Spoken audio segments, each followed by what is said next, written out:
Dalam memilih alat yang tepat, apa yang dapat dilakukan guru untuk memberikan pengalaman belajar terbaik bagi siswa untuk memahami lebih dalam di mata pelajaran matematika? Bagaimana kalkulator saintifik dapat digunakan dalam pembelajaran matematika sehari-hari? Dalam pandangan saya, setidaknya ada 4 bidang yang dapat dilihat oleh kami sebagai pendidik untuk membantu siswa menguasai bidang tersebut. Pertama, kita bisa menggunakan kalkulator saintifik untuk membantu mereka memahami berbagai rumus yang mereka temui dalam perjalanan mereka sebagai seorang siswa. Misalnya, contoh yang dapat Anda perhatikan, sebagai seorang guru, saya dapat menyediakan pembahasan untuk para siswa. Di kelas, saya dapat menjelaskan pada mereka dalam pembelajaran hari ini, kita akan membahas bagaimana kuadrat sinus pada sebuah sudut berkaitan dengan kuadrat kosinus dari sudut yang sama. Saya bertanya-tanya secara spesifik, berapa jumlah mereka? Dan saya dapat membayangkan bahwa siswa dapat menggunakan kalkulator saintifik untuk memasukkan sudut manapun yang mereka inginkan. Dan setelah beberapa saat, mereka mulai menyadari bahwa ada sebuah pengamatan menarik yang muncul. Mereka segera menyadari bahwa terlepas dari sudut apa yang mereka masukkan, ekspresinya yang merupakan jumlah kuadrat pada sinus suatu sudut dan kuadrat pada kosinus suatu sudut, jumlahnya adalah konstanta. Secara spesifik, hasilnya adalah 1. Jadi, kalkulator saintifik dapat membantu siswa memahami berbagai rumus yang mereka pelajari.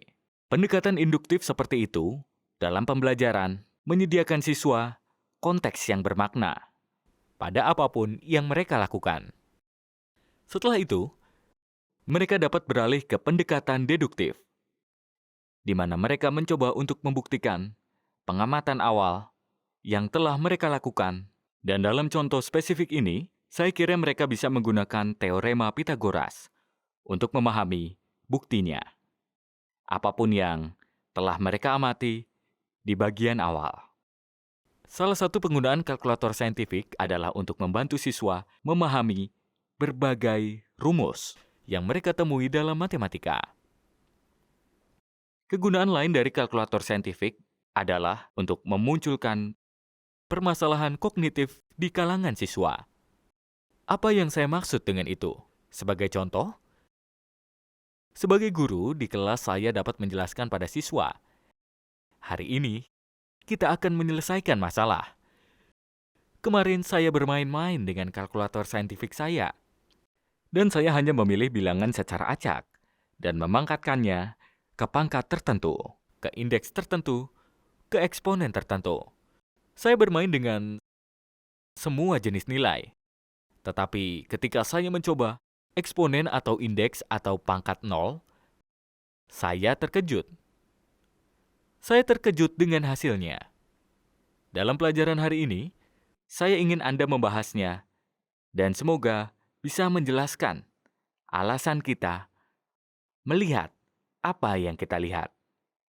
Jadi, sebagai seorang guru, saya dapat membebaskan siswa saya menggunakan kalkulator saintifik untuk memasukkan bilangan bulat apapun, lalu memangkatkannya dengan pangkat 0. Dan dengan sangat cepat, mereka segera menyadari bahwa terlepas dari apa yang telah mereka pilih sebagai bilangan pokoknya selama eksponen atau indeksnya 0, mereka memperoleh hasil nilai 1, yang dimana mengejutkan untuk beberapa orang. Dan kemudian mereka bisa terlibat pada sebuah upaya untuk menjelaskannya. Saya menganggap kita dapat mengulangi pembahasan yang sama menggunakan indeks atau eksponen dari nilai 1, di mana Anda mengambil seluruh angka dan Anda memangkatkannya ke sebuah eksponen pada pangkat 1. Hasil yang Anda dapatkan adalah bilangan semula. Bilangan pokok awal yang telah kita pilih. Dan lagi, untuk memberikan penjelasan tentatif. Jadi memilih alat yang tepat. Awalnya menggunakan kalkulator saintifik untuk meningkatkan permasalahan kognitif tersebut, dan setelah itu, mungkin membiarkan mereka menerapkannya dalam selembar kertas. Dan mereka mungkin melipat kertas tersebut. Ketika mereka melipat kertas sekali, mereka mendapatkan 2 bagian. Dan jika mereka terus melipatnya 2 kali, mereka mendapatkan 4 bagian. Dan ketika mereka melanjutkan dengan lipatan ketiga, mereka mendapatkan 8 bagian. Jadi, di sana mereka memilih dasar dari perpangkatan 2, di mana dalam 1 kali lipat Anda mendapatkan 2 bagian. 2 lipatan Anda mendapatkan 4 bagian. 3 kali lipat Anda mendapatkan 8 bagian. Dan dari sana, siswa mungkin mulai mengatakan bahwa sebenarnya indeks 0, eksponen 0, pangkat 0, berarti Anda tidak melipat kertas. Tidak heran jika Anda selalu mendapatkan 1 bagian. Dan bahkan ketika itu bukan perpangkatan dari 2, Anda bisa membayangkan sebuah mesin. Mesin yang dapat memotong selembar kertas persegi panjang ke dalam, katakanlah 10 bagian yang sama. Dengan sekali potong, kami mendapat 10 bagian.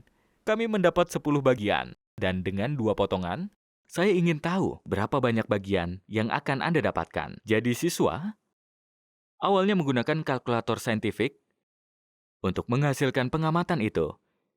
Permasalahan kognitif itu, dan sesudahnya, guru dapat memilih untuk menggunakan selembar kertas untuk memberikan beberapa ide kepada siswa bagaimana mereka bisa menjelaskan mengapa sesuatu dipangkatkan ke pangkat, ke indeks, ke eksponen 0, menghasilkan nilai 1.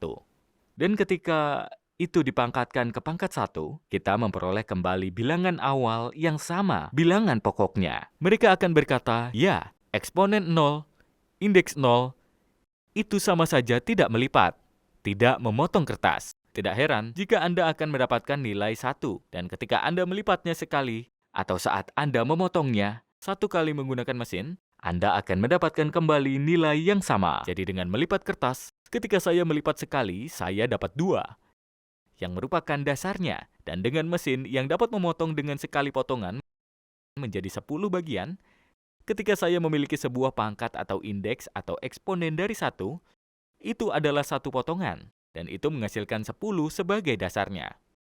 Jadi itu kegunaan lain dari kalkulator saintifik.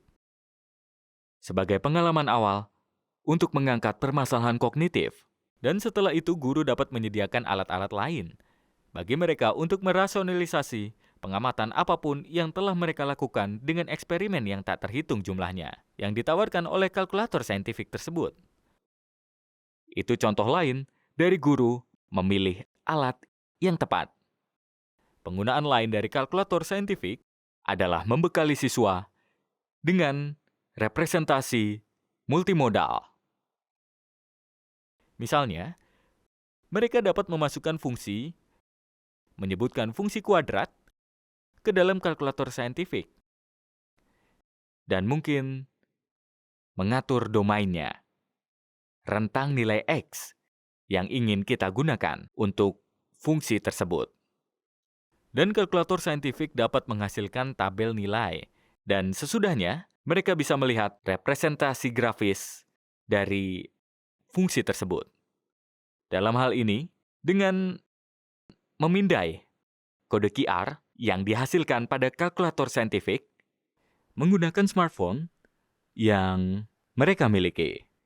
Ini dapat terjadi setelah siswa memiliki banyak pengalaman dalam kerja praktek. Saya dapat membayangkan sebelum melakukan apa yang baru saja saya jelaskan, seorang guru di pelajaran sebelumnya akan melibatkan siswa dalam menggambar atau menyiapkan bidang kartesius pada kertas grafik, menggunakan penggaris, menggunakan pensil, menggambar sumbu X dan Y, memilih skala yang sesuai, memasukkan domainnya, memasukkan daerah hasilnya, dan membuat tabel nilai, dan memplot grafiknya.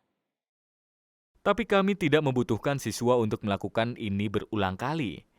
Begitu mereka tahu, oh, begitulah cara orang menggambar sebuah grafik. Untuk memaksimalkan kesempatan mereka dalam berpikir, kita bisa menggunakan kalkulator saintifik untuk membantu mereka menghasilkan grafik fungsi dengan sangat cepat.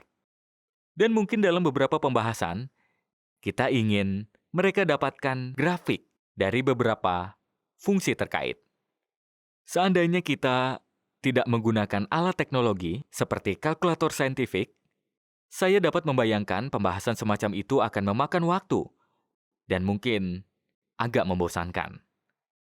Penggunaan kalkulator saintifik dapat membantu guru memberikan siswa pengalaman belajar yang lebih konsisten dengan abad ke-21. Penggunaan lain dari kalkulator saintifik adalah untuk memungkinkan guru untuk memberikan siswa kesempatan latihan yang lebih bervariasi. Seperti yang kita semua tahu, latihan merupakan pengalaman belajar penting dalam pembelajaran matematika.